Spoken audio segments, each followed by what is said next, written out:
His Excellency President Ruto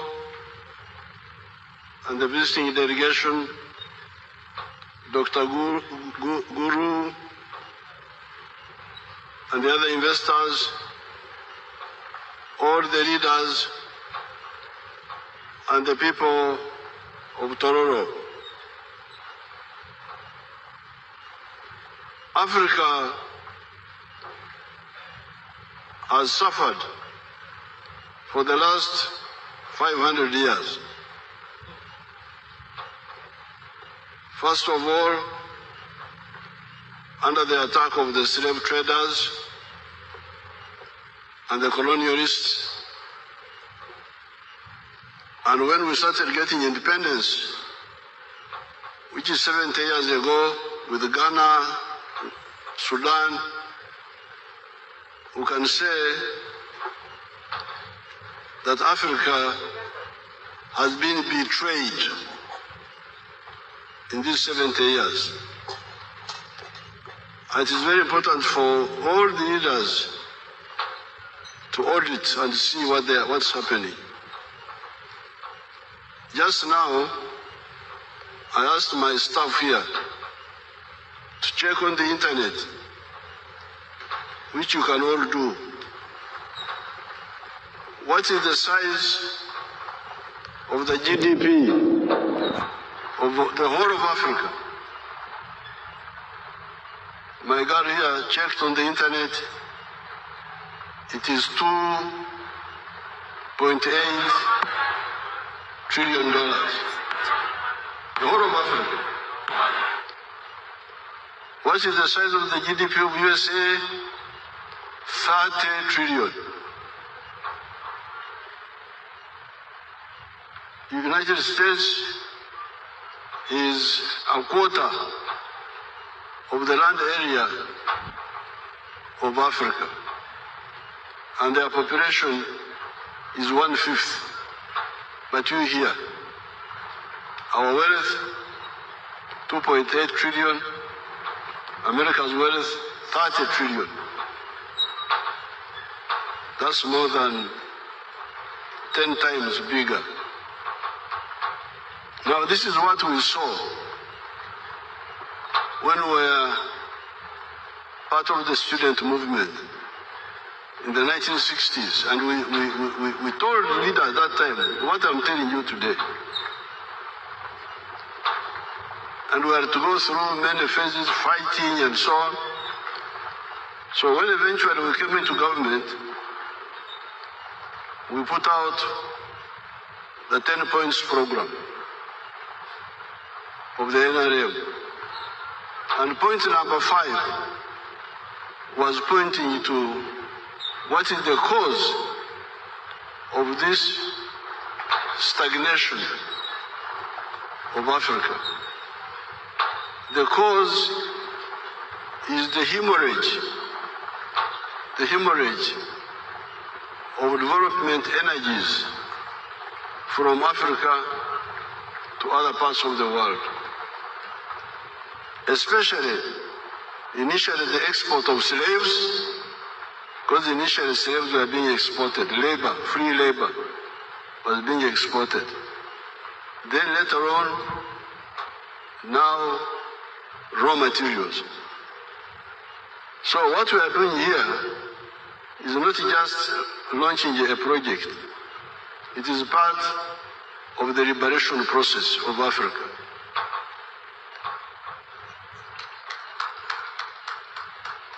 It is part of the betrayal, usaliti of Africa. This iron ore, the hematite,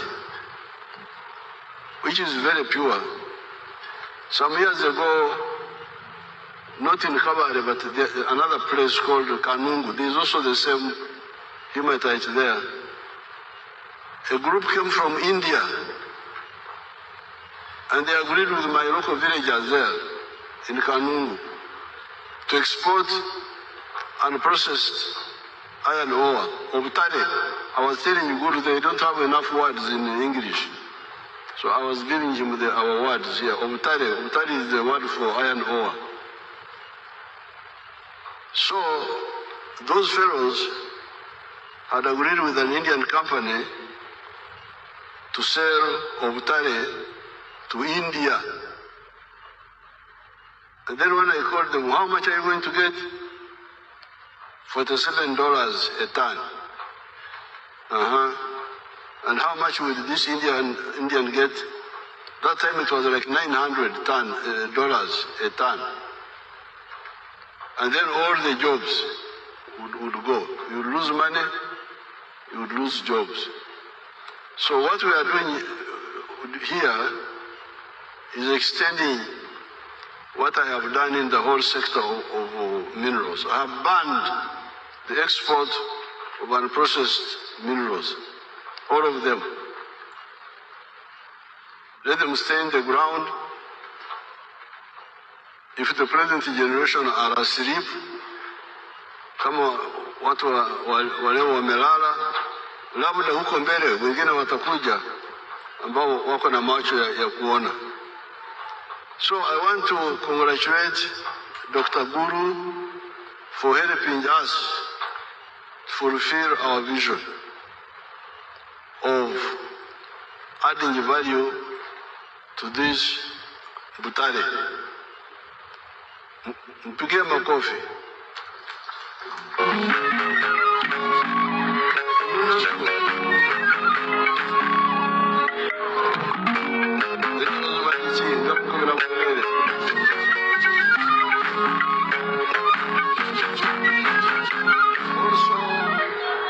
Congratulate His Excellency President Ruto for encouraging Mr. Guru to come here.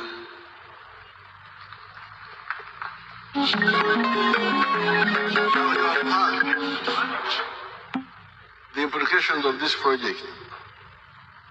Uganda is now squandering $500 million per year to export flat sheets and the other metals from which we make mabati and make mitayimbwa. Mitayimbwa, Wakenya wanaita mitayimbwa chuma.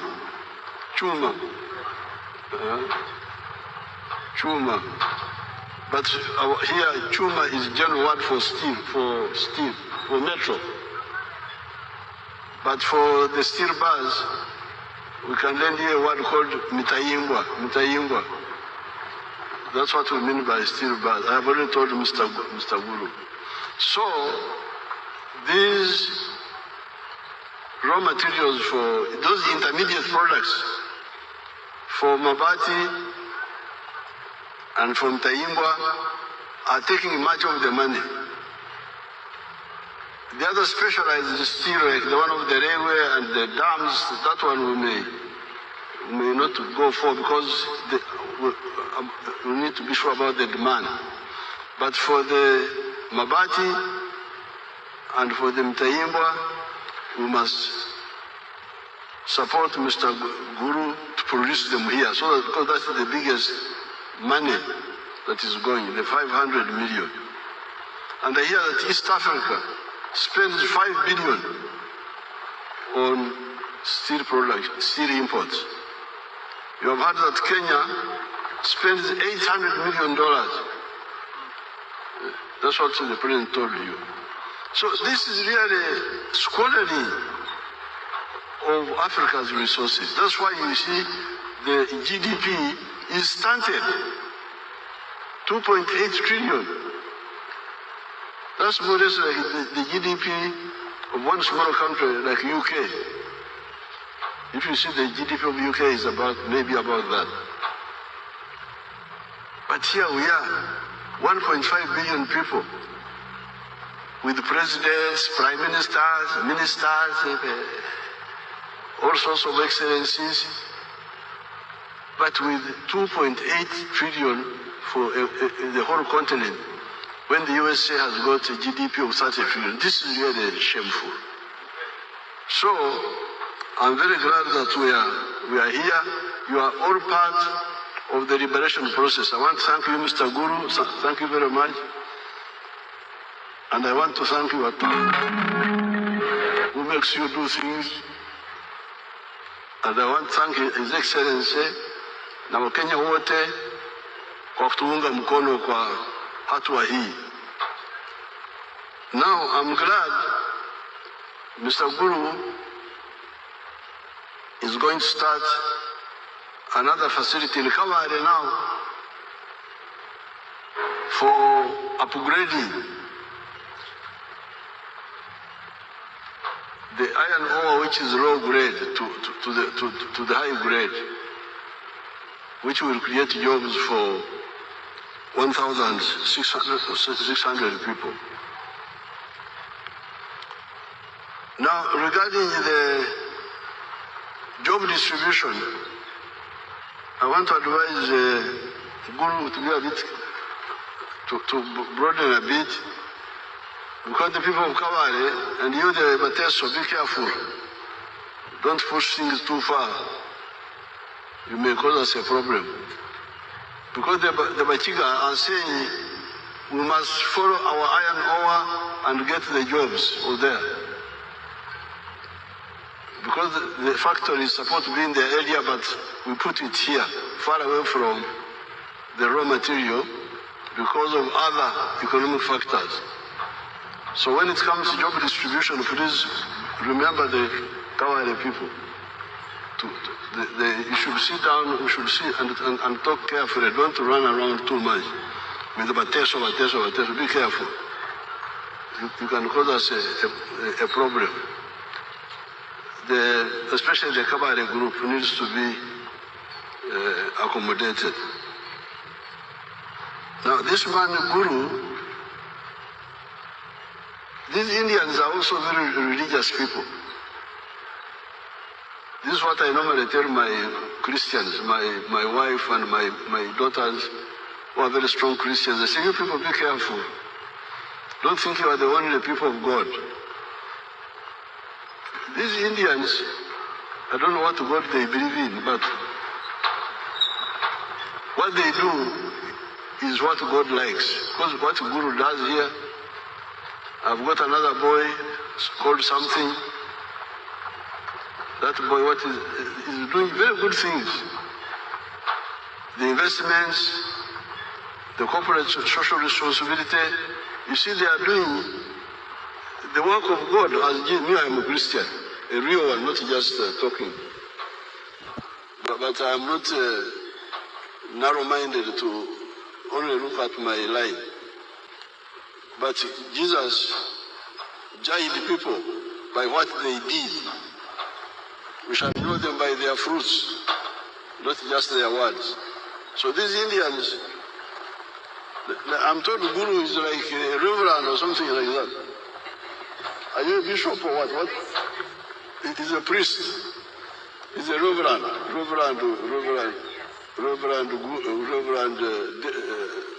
Narendra. They are doing a good job, not only in this area, but also in other activities. Now I will support the railway siding to come to the factory. I will support it for sure.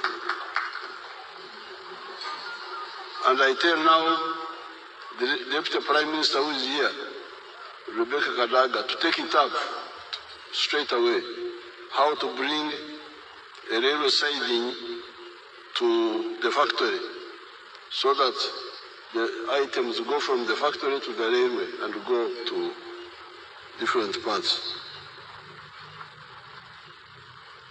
Now, what you Africans need to know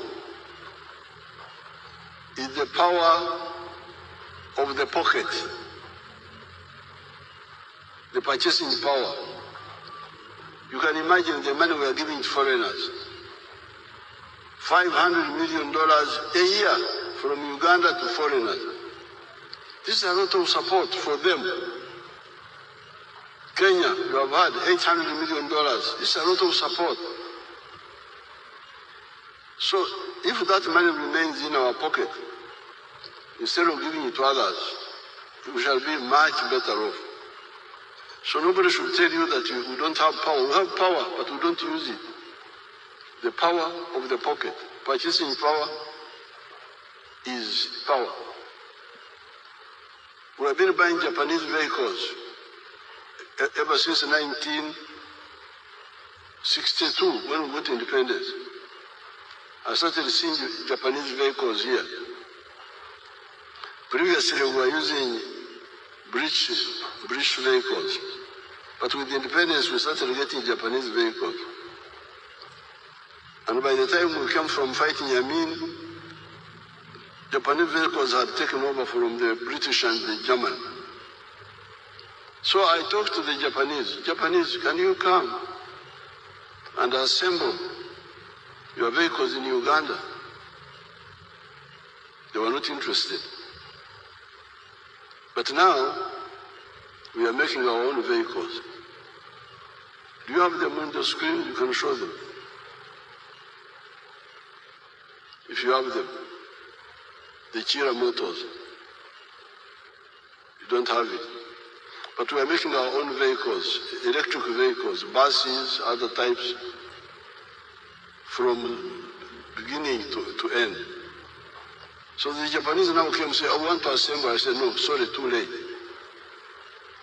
I can't allow you. You lost your chance. Because assembling means you bring the same vehicle, knock down, and you just put it together here. The only saving is like 15%. But this shows you the power of the pocket. How much has Africa been spending on Japanese vehicles since 1962, when I started seeing these vehicles coming? It is very important that Africans really wake up and know their interests. I want to salute His Excellency Ruto. He's a real Pan-Africanist.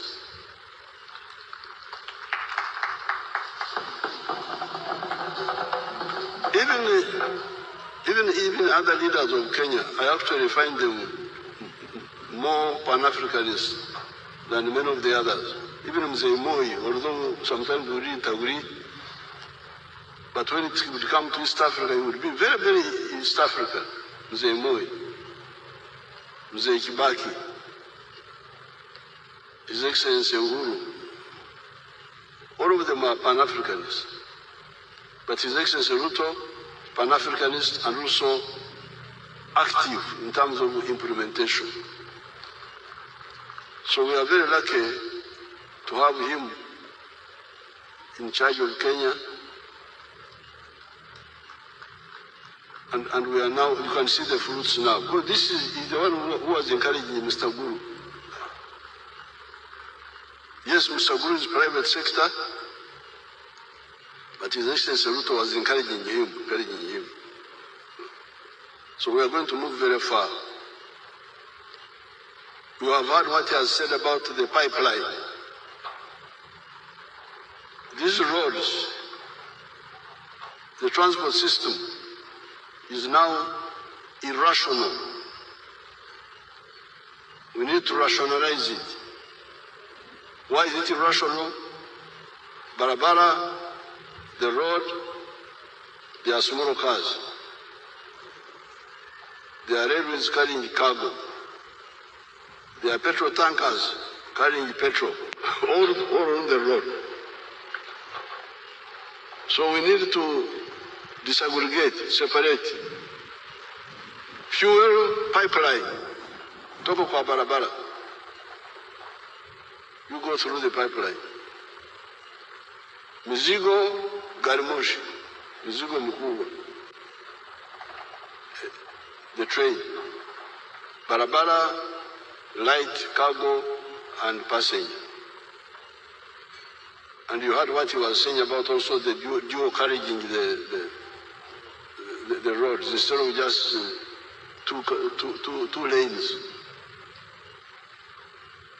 So I'm very happy with what His Excellency is doing on the pipeline. I thank him and congratulate him. We are going to co-invest in that one together, all the way up to the Congo border, so that we take.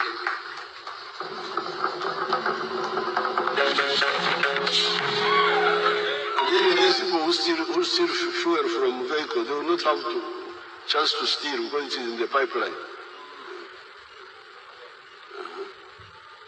Now, Garimoshi, the standard gauge railway. That one I want to congratulate him, moving from Naivasha to the border now. And we are already working here. So we are going to go up to Kampala, from Kampala to Bwera, Kasese, then to Rwanda, then South Sudan. So, the future, what is happening here shows you that the future is very bright.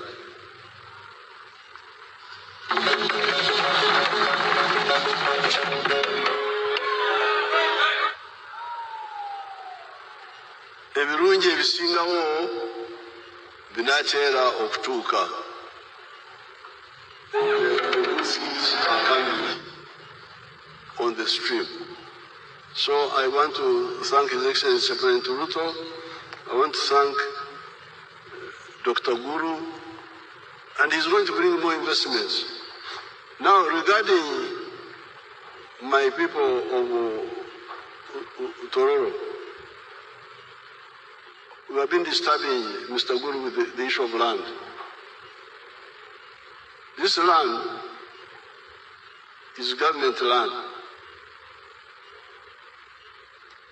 You know, it was IATRO, East African Trypanosomiasis Research. Then, when we created the cultural institutions, some people say that the cultural institution came in, although we need to sort that one out. Because normally what I return to the cultural institutions were administrative centers, but not government research centers and so on. That one. So, but whatever it is, that's our internal matter. I actually want to refund Guru's money, the one he gave to some people. Some of my people here got money from Mr. Guru, and then now they are fighting over it. The one who got it, not the right one. This should be a matter between the government and the people. What the investor wants is free land for investment, not to engage in having quarrels with local groups. So stop going to Guru to ask for money. Come to the Prime Minister. The Prime Minister is there, the Deputy Prime Minister. We shall handle the issue of the land. I have handled it with the Tepeth of Moroto in Karamoja. They were disturbing our man there of cement. But the Tepeth, I paid them 40 billion shillings. Then I gave the land to the cement developer. This is the same formula here. Leave Mr. Guru alone. Don't go back there. Go to the Prime Minister. The land issue is between us, is among us, we Ugandans. What the investor wants, he has already done enough. Mutumuswara, omusajja alese sente, alese obukugu byonna yabirese. Katumagala kumutawanya ku kigambo kyetaka nakyo. Tolabawo kyewali kunani. So the man has brought money, has brought knowledge, technology. The land is ours, is our contribution. I don't want you to give it free, especially if the clan says they had come in. No problem. If you came in, we shall. How did you come in? Did you come in properly or what? But that's our internal matter. We shall sort it out. If you are to be paid, it will be us, government, to pay you. What he wants is the land. And his share, mchango wake, ni pesa na utaalamu. Ndio mchango wake. Mambo ya ardhi ya udongo ni jambo, ndio mchango wetu na sisi, bila kumsumbua. So with these few words, I want to congratulate everybody. I want to thank Mr. Guru for bringing this big money. You're going to invest how much? The money is going to invest $500 million here.